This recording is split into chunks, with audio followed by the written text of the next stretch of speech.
Hello guys, welcome back to Research Reality, coming in hot with another Revolution review. You know the drill by now. We're going down the wall, moving album by album, song by song, to see what our creative culture has been telling us this whole time. Or something like that. All of that you can find in the description down below or on the channel. Hey, like and subscribe if you like the vibe.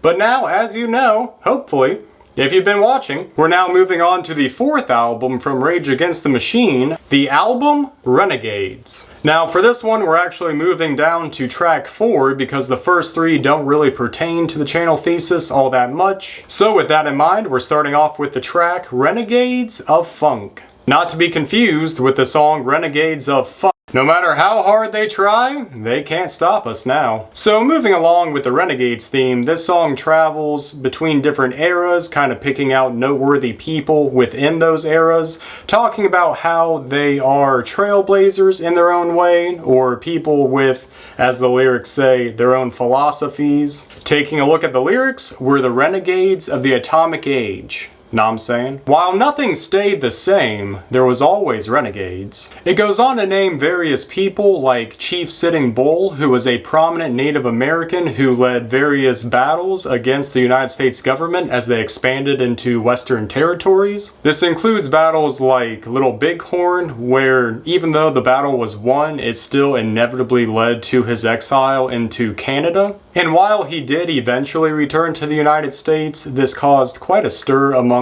various US officials who feared that his influence might lead to an insurrection. Those same officials would go on to order Chief Sitting Bull's arrest, and during the operation he did not comply, and they ended up using lethal force. I genuinely didn't know much about Sitting Bull prior to researching this video, so if anyone has a good book or documentary on the subject, leave that in the comments below because I would love to check that out. Anyways, back to the lyrics. So the song goes on to mention Thomas Paine, who was one of the more underrated founding fathers, in my opinion, for writing the book Common Sense, which really bolstered support for the American Revolution. And there's a really profound quote from one of the co-founding fathers, John Adams, who said, quote, "Without the pen of Paine, the sword of Washington would have been wielded in vain."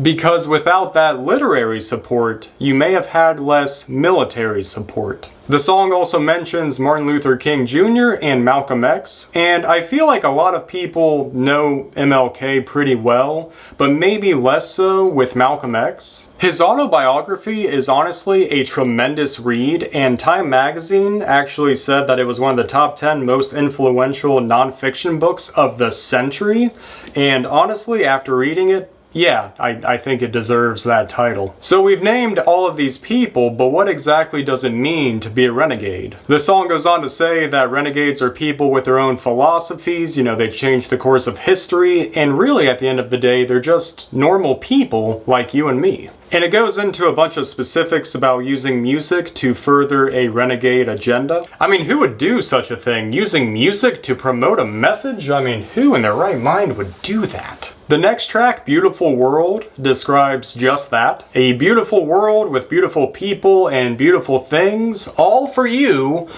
but not for me. Now this could be interpreted in a litany of different ways. It could be someone who grew up with good parents in a safe neighborhood, someone with a lot of opportunity, a lot of possibilities for higher education, a good school system, a solid network, good job prospects, and juxtaposed with someone who maybe had the opposite, maybe someone who grew up underprivileged without good role models, someone who grew up without opportunity, maybe lives in a less than stable country. Or consequently, this song could mean something completely different. I don't know. What do you guys think? Leave a comment down below if this means anything else to you, because I just kind of added my own bias, and that's what you get, I guess. But let me know what you guys think. Now, the next song, Ghost of Tom Joad, is actually a cover from Bruce Springsteen. Bruce Springsteen also being On the Wall. There's a couple of really good fan-made music videos that you can find on YouTube that actually use an excerpt from the 1976 film Network. It's the "I'm mad as hell and I'm not gonna take it anymore" speech. It's really good, quite fantastic really. So anyways, the song paints a picture of a guy walking down a railroad track. There's a highway patrol helicopter and a homeless man sleeping under a bridge. And it kind of punctuates this scene with the line, "Welcome to the New World Order." And the song continues with that type of imagery where you have families sleeping in their cars or using rocks as pillows, bathing in the city's aqueduct. There's the preacher waiting for the time where the last shall be first and the first shall be last. But the song really gets going in the second half where it's talking about police beating people up or hungry babies crying or people fighting or struggling in some way. Someone struggling for a place to stand, for a decent job or a helping hand, or just somebody struggling to be free. Look in their eyes, Ma. You'll see me. You'll see me. You'll see me. Pop, pop. But it's a very good song indeed. Now there was a bonus track on the last album that we didn't cover, but I'm going to throw it in here because this album was so short. Really not sure why the video got so dark, but that's really annoying. The track is called No Shelter, which was also featured on the Godzilla soundtrack, and it leans heavily into consumerism and the distractions and false comforts found within, where the main attraction is distraction. The system got you thinking that what you need is what they're selling. That makes you think that you're buying rebellion, hopefully at a cheap price. From the theaters to the malls on every shore, the thin line in between entertainment and war. Memories erased, burned and scarred, traded your history for a VCR. That line did not age well at all. But, you know, shit happens. The second verse talks about hospitals not being profitable, but the market bulls got profits full. The poor adore and fiend for more, the thin line between entertainment and war. I think that line is so profound because it's not war in a traditional sense, it's just using consumerism again as a form of distraction so that you're more focused on that versus the stuff that maybe you should be focusing on. Maybe at who's selling you the products, what's their motivation, you know, various stuff. And it goes on to talk about product placement like Coca-Cola and Nikes in the Rambo movies. And hilariously enough, it calls out the same movie that this song was featured on, saying that Godzilla is pure filler.